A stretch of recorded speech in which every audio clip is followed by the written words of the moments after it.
Here, I might. Quiet on set, guys.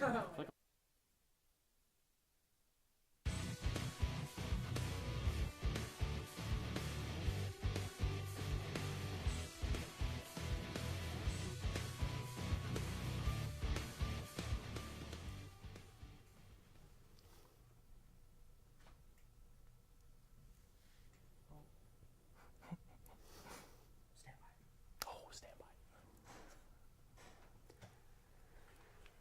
We got a technical difficulty, bro.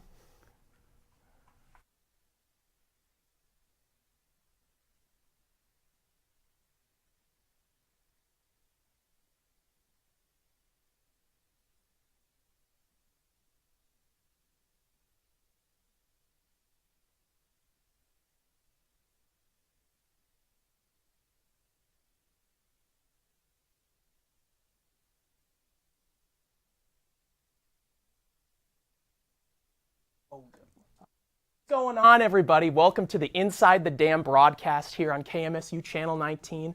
My name is Grant Gathman. I'm here with my co-host, Gage Eastlake. Gage, are you excited for the show today? Yes, I am, Grant. You know, we got a lot of people here for the interviews, and we got also some MSU sports, regional, along with high school. So let's get right into that right here. Without question. No more dilly-dallying. We got a real barn burner on our hands today. We're going to kick it over to Siri with a live interview. Siri, tell us what's going on today. Thank you so much to both the G's out there hosting the show. I got dual athlete, which is not an easy thing to do. Jake Swerple. Hello, Jake. How are you today? Hello. Thank you for having me. Just like kicking off, just talking about football season. We know where you do athlete. So just talking about the football season as an O-lineman. How was the season, and like with the ending and you guys having the best record in the D2 era for the Beavers? Yeah, it was a great year. I'm proud of the work that we put in and all the wins we got and just the progress we had. And I'm excited to see how these other guys, the new and upcoming Beavers, are going to do in the future. But it was a great year, and I'm so proud of all the effort and hard work we put in. And just real quick about the Winona game, since it was like the senior night and all that kind of stuff, how was the game, like getting the big win and just being an emotional night? One of my best experiences as a Minot State football player. We laid the smack down. That we definitely did. To win like that and to go out on my last game and all of our seniors to go out like that, it was an awesome experience. You couldn't write it up better than that. That's so great. And then now, like, you know, ending this football season and you're going into wrestling, just is there anything that like football can help with you in wrestling or vice versa? Oh, absolutely. Football and wrestling go hand in hand. It's kind of funny you mention it because yesterday I started cutting weight because I'm wrestling next Saturday in the Beaver Bash duels. And then this morning I was at wrestling weights, and now I'm going to go to wrestling practice right after this interview. So it's definitely a grind, but I love it. Every moment of it, I love it. And just like how you talk about, does it take a toll on you anyway, like playing these back-to-back season sports? No, because like I said, I love it. So you got to love the thing you do, and I love every moment of it, and I love that grind, working super hard year-round, 24/7, 365, around the clock, and I love every moment of it.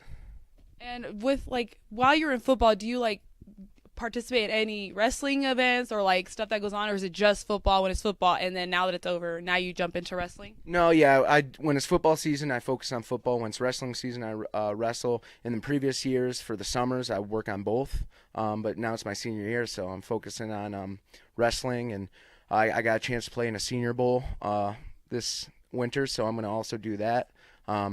But yeah, so I'm going to be busy. I got a lot of goals in mind. You know, obviously that Senior Bowl is going to be great. And I got for my goal for wrestling, win national title. It's always been my first goal ever since I stepped foot in these doors. So it's my last year. I got to do it this year. And just talking about, like, your goals, like, last season I would say is pretty successful. You got all NSIC awards. You placed 4th in the NCAA Super Regional Tournament. So to reach your goal, like, what kind of mindset do you have, and what other goals does it take to reach that big old goal? Outwork everyone. Never be outworked every single day, 24/7, around the clock. It doesn't matter. I'm working harder, and I'm going to be the best version of myself every single day. Like I said, I want to be a national champion. I want to be a regional champion, and only I can accomplish those goals. And it's me against me. And like, even though wrestling seems like as an individual sport, it's still also a team sport. Like, how does it work to have like a team, but also it's just like you individually. Yeah. So it's a team sport for sure because you got the dual mates. So yeah, it's just we build off each other's energy. So when one of us wins, we just keep stacking wins. And there's a point system that it's kind of elaborate, so I'm not going to touch on it because it's this short interview. But yeah, it's just that energy and it's pushing each other to be the best version of ourselves. Definitely. And just one last, any quick shout outs you want to give anyone, football team, wrestling team? Yeah, Coach 40 on the wrestling team. I'm coming to practice, so be ready. I'm fired up. Let's get after it. It's time to get better. Let's do this. All right. Thank you so much, Jake. Right, thank you very much. And that was Jake Swerple, who will be at practice. So, Coach 40, make sure you're there. Back to you, OGs. Thank you so much, Siri. I had Jake in my astronomy class. He's a fantastic character. It was great to catch up with him. Yeah, and being a dual sport athlete too, football, wrestling, that's a lot of work he's got on his plate, and he's looking like he's handling it pretty well. Oh, without question. But I mean, with that being said, we're not going to waste any more time. AJ, you have some updates for us you'd like to take care of? Yes, let's get to it.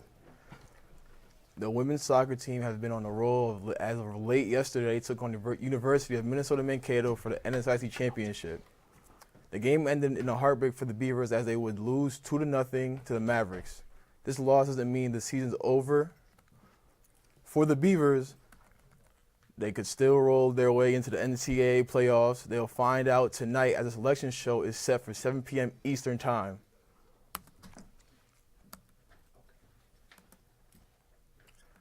With the season coming to an end on senior night, the Beavers took on Winona State University at Herb Parker Stadium. Minot State would go on to crush Winona State 56-23 at the end of the year. It was a historic day for the Beavers as they would finish the year with the highest winning percentage in the D2 era. Senior running back Evan Lovett finished with a career high of 256 yards on the ground with 4 touchdowns in the final game of the year. Junior quarterback Carson Chrisman tagged along 4 total touchdowns off 126 passing yards and 90 rushing yards. The Beavers would finish the season 5-6 of the year. With this last game being the last game of the season, did you guys attend anything? Well, I was supposed to be there to help film camera, but last minute, Lee Johnson, the man that runs all the broadcasts for the sports, told me I had to go announce hockey instead. So, fortunately, I couldn't attend, but I heard it was a great game. Yes, sir. Yeah, without question. We'd like to take this time really fast to thank our sponsor for the show, Papa John's. There's a couple locations in town. Be sure to check them out. They have an absolutely unbeatable deal. Wacky Wednesday, any size, any amount of toppings for just a crisp $10. Guys, be sure to check it out. We're not going to be going anywhere. We're going to go to a quick underwriters break, and we'll be back with lots of segments, interviews. See you guys soon.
Welcome back, guys, to KMSU Inside the Dam. We've had an absolutely fantastic show so far, Gage. I mean, what do you think about it so far? I think it's been great, having Jake Swerple on the show. Football, a little bit of wrestling, a lot of entertainment so far, but there's plenty more here to come.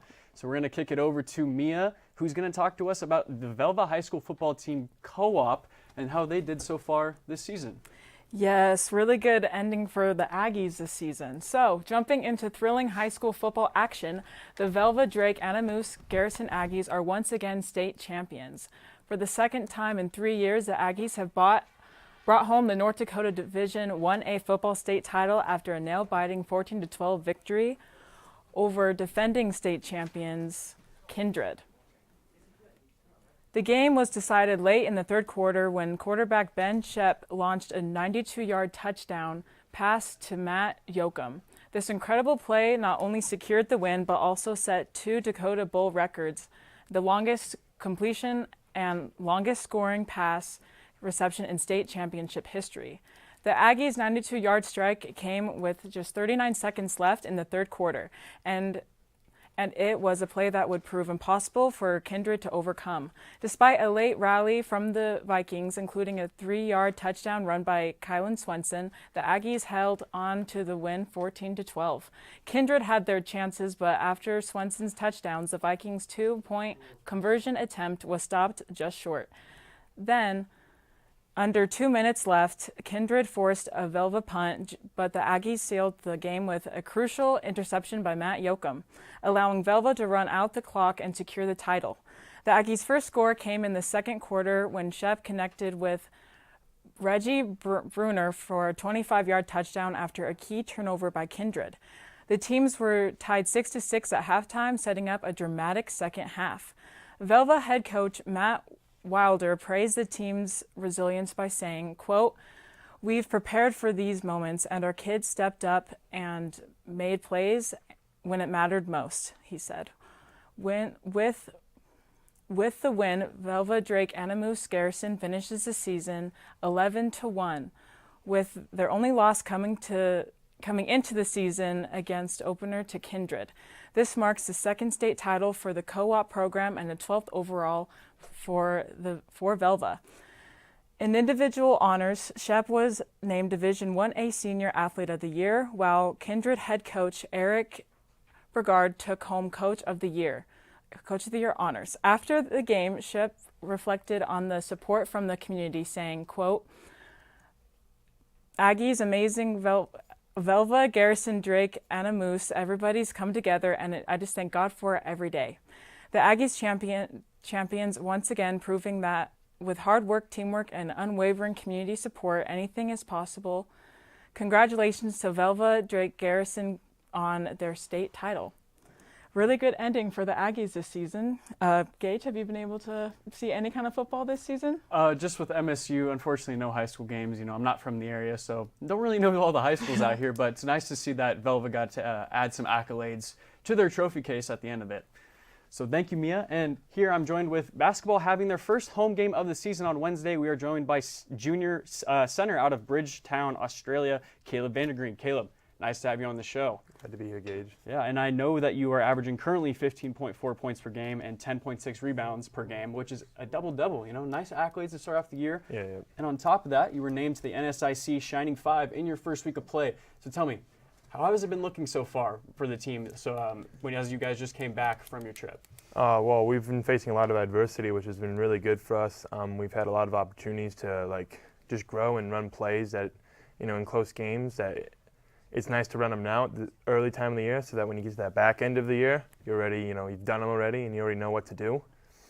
We've really grown together as a team because we've got, many new faces on the team. So going to Puerto Rico for a whole week and being able to bond as a team was a really fun experience, and it just made it that much sweeter to, come away 3-0 from the whole week. Yeah, exactly. And before the show, you mentioned to me that when you were in Puerto Rico, all your games were in the morning. So after that, you were able to kind of go hang out on the beach. Yeah. And was that kind of nice to get away from the cold weather for a little while? Oh, it was really nice. Yeah, it was a great time. It was 82-degree weather, humid. The beach was beautiful. It's really easy to recover in Puerto Rico after games. We can go to the beach every day. Make it really nice on the muscles. Really relaxes you. Oh yeah. Yeah. I can imagine. And I know that you originally were born in California, Yeah. but ended up moving to Bridgetown, Australia when you were about 11. Now, with a town around of 3,000 people, what was it like kind of getting recruited out of Australia and over to the States back again? So basically, I just played in my city, like my town's basketball local league, till I was like 16, and then when I was 17, I joined a basically like a kind of like a state team over there for like under 18 kids, and then from there I was able to kind of put film together with the help of a guy who helps recruit young Australians, and we put film together, sent it out to coaches, and that's when Matt Merkin, the head coach here for the Minot State men's basketball team, reached out to me, and and the story has gone from there since. Yeah. Nice. And so moving over back to Minot State, as you mentioned, plenty of new faces on the team. Now, you guys are starting to come together, and it's obviously showed. You guys are 5-0 so far in the year. And Yep. What's that been like in and outside of the court? Yeah, so like all the new guys on the team, they're all really, really good guys. Really easy to get along with. Everyone's really respectful. We're really respectful of each other, and head coach has really created a good environment to for us to bond. And like I said, that trip to Puerto Rico, being stuck on a plane flight with everyone for 6 hours, and sharing hotel rooms with everyone, it really forces you to have good conversations with each other. You learn so much about each other's lives, and it just really helps you bond, and you become brothers by the end of the year.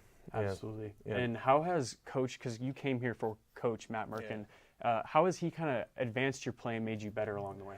He's just really advanced my basketball IQ. I was so raw when I first got here. There's so many things I didn't know. He's just really taught me how to really simplify the game and see what's going on, but then yet understand the details and understand why we do certain things.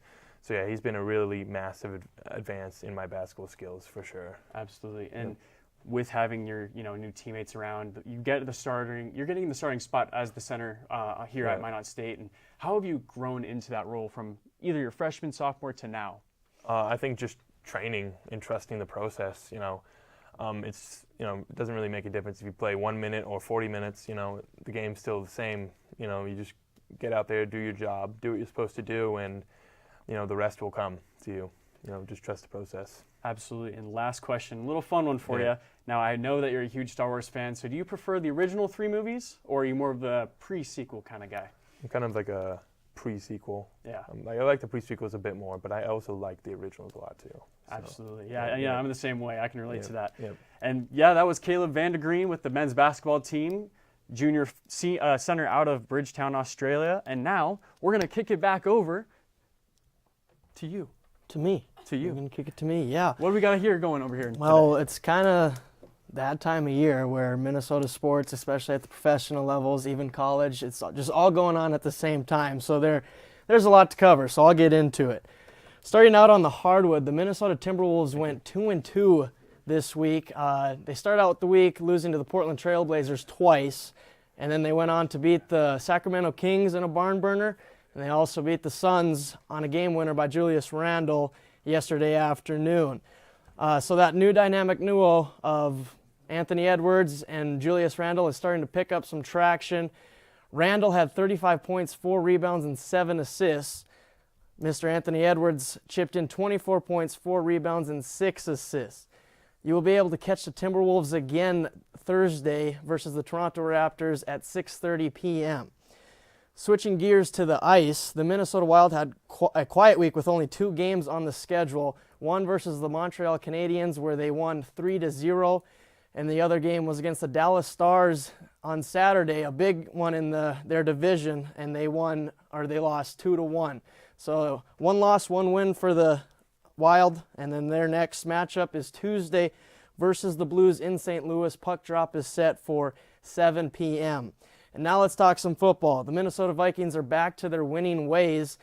They've picked up 3 in a row since that loss to the Rams a few weeks ago. They beat the Tennessee Titans 23-13 yesterday afternoon. Sam Darnold threw for 246 yards and 2 touchdowns. And yet again, Justin Jefferson was his number 1 receiver, catching 6 for 81 yards.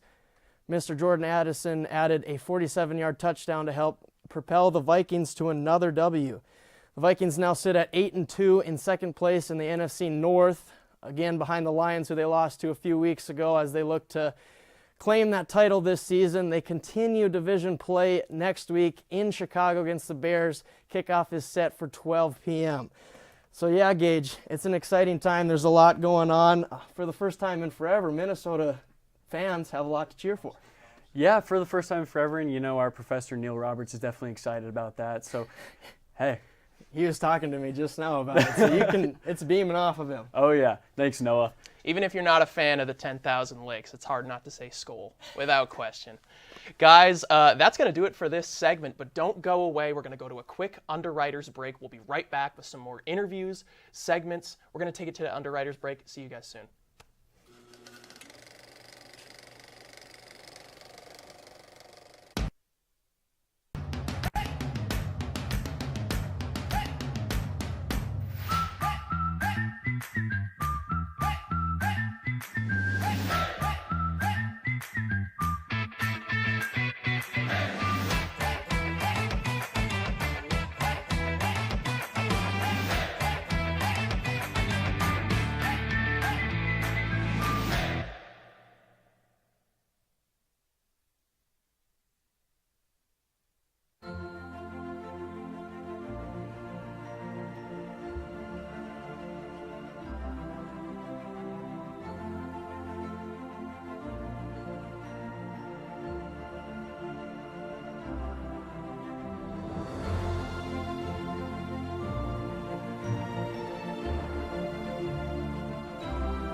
Is that cool? Minot State's small enough that you get to experience a lot of good things. To get into radio right away, TV right away, work as a director, a producer, or a talent on the show. It's really fun to be involved doing all those things. We've got the new technical equipment. Everything you work with here, for the most part, is going to be out there in the real world. Neil Roberts is a great mentor. He has been seasoned in TV and radio and able to bring that experience to the classroom, and he's personable. He has a passion for it, and he wants everyone else to share that passion as well. I'm the director and producer of Inside Out. I work with a lot of different people and make sure that everyone's satisfied and everybody's working together to make communication what it is. Over this semester, everybody's worked together and found this rhythm with each other, and it all just comes together and makes a really nice finished product.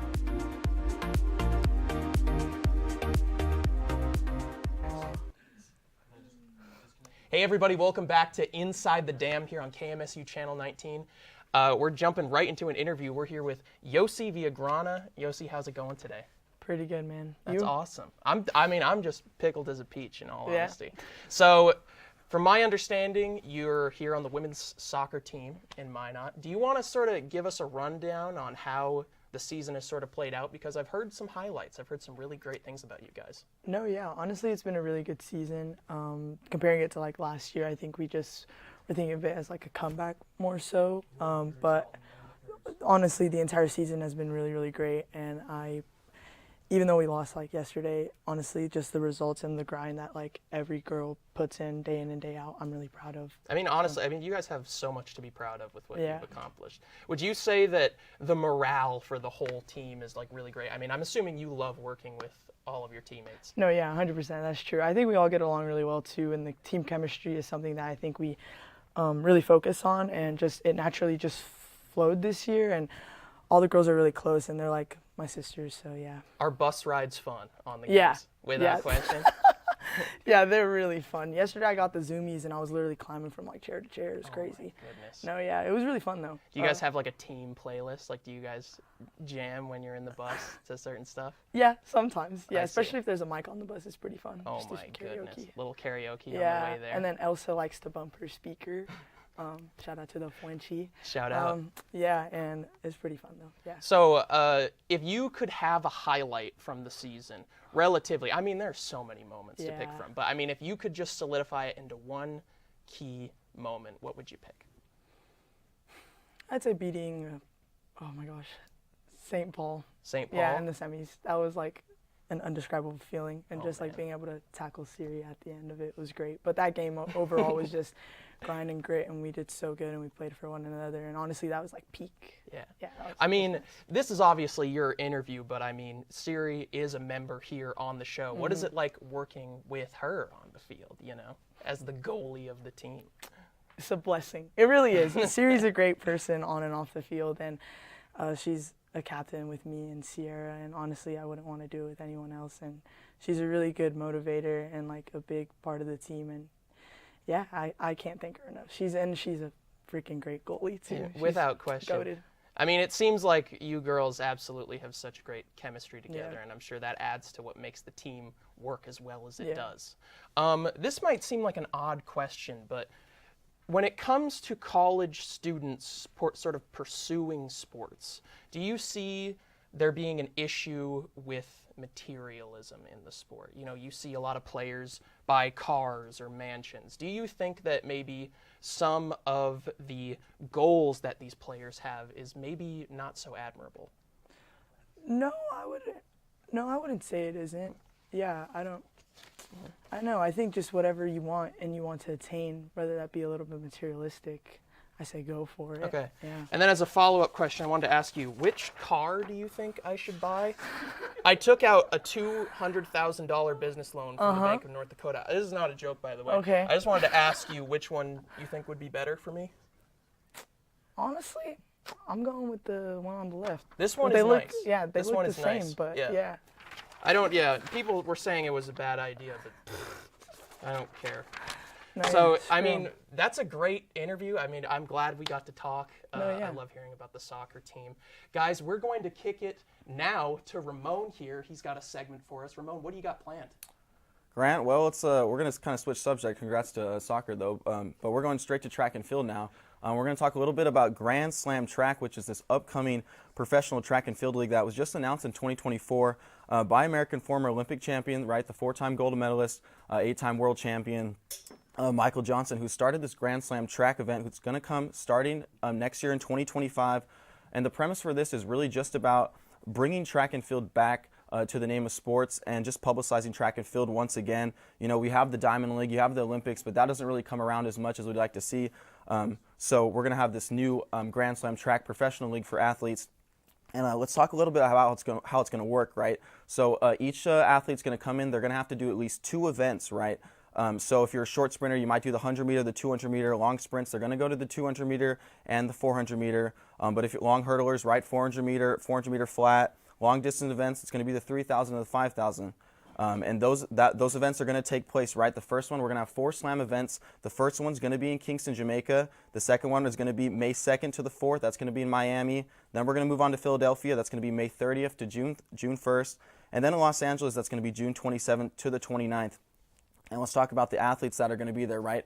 Grand Slam has already selected 4 athletes almost for all of the events, and then it's going to be another 4 right after that. They're going to be invited, right? You got guys like Quincy Hall, who was the gold medalist in the men's 400-meter, right? Remember Matthew Hudson-Smith, who was right behind him, who led the pack in that one. You're also going to have in the long hurdles Allison DeSantos, right? He was number 3 for the men's 400. And then on the women's side, you got Mizell Russell. And don't forget about Sydney McLaughlin-Ravroni, right? The 400-meter world record holder. She's going to be in there as well. And this is going to be a prize slam. It's going to be right $100,000 per slam. It's going to be something to check out, guys. It's going to be next summer. Check it out. Go to grandslam.com to check out more, guys. Back to you. Thank you so much, Ramon. Well, Gage, I mean, we're starting to wrap up the show. What are your general thoughts after, seeing all the segments, all the interviews? Well, out of all of those in mind, I think the car question was probably one of the funniest things on the show. It was great, honest question that you asked, and it was good. But other than that, the segments were great. We had a lot of information about the sports going around campus, the regional sports, along with high school. So I think it's perfect. Without question. I actually got a call from my accountant before the show began. I'm not exactly sure what that's about, but I mean, focusing back on the show, I mean, I absolutely loved my talk with Yossi. I think we had a great back and forth. I learned a lot about the team, and those girls, I mean, they're just killing it out there. Shout out women's soccer. We love Siri. We love all those girls. Guys, I think that's going to do it for our show today. We've had a wonderful time here on Inside the Dam. Once again, shout out Papa John's, wonderful sponsor here, feeding us here at college. With that being said, I think that's going to wrap up the show. Thank you guys so much for tuning in. We will see you next time.